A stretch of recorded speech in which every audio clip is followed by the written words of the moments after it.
दोस्तों, जब भी महाभारत की बात होती है तो पांडव और कौरवों में अनेक योद्धाओं के पराक्रम और शौर्य की गाथाओं की भी चर्चा होती है, जैसे भीम, कर्ण, अर्जुन और दुर्योधन की।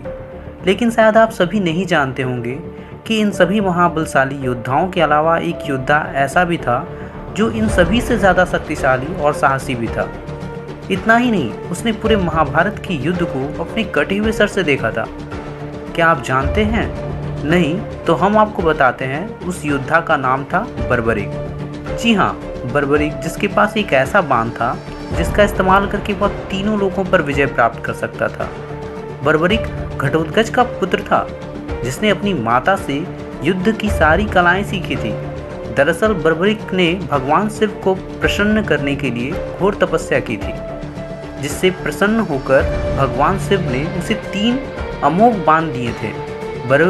बर्बरीक भी महाभारत के युद्ध में भाग लेना चाहता था, लेकिन उसकी मां ने एक शर्त रखी थी कि कौरवों व पांडवों में से जो हार रहा होगा, बर्बरीक उसी की तरफ से युद्ध में लड़ेगा।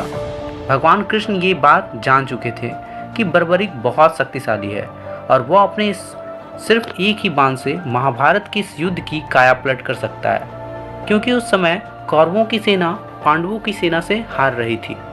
तब भगवान कृष्ण ने ब्राह्मण का रूप धारण करके बर्बरीक के पास गए और उससे दान के रूप में उससे उसका सिर मांगा।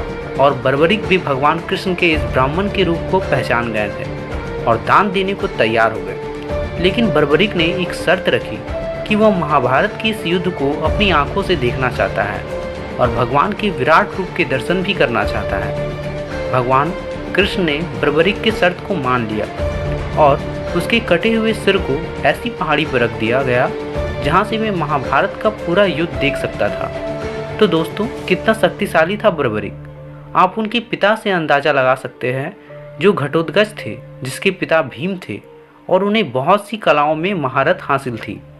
दोस्तों, हमारी ये खास जानकारी आपको अच्छी लगी हो तो इस वीडियो को लाइक कीजिए और हमारे चैनल को सब्सक्राइब कीजिए और इस वीडियो को ज़्यादा से ज़्यादा शेयर अवश्य कीजिए। धन्यवाद।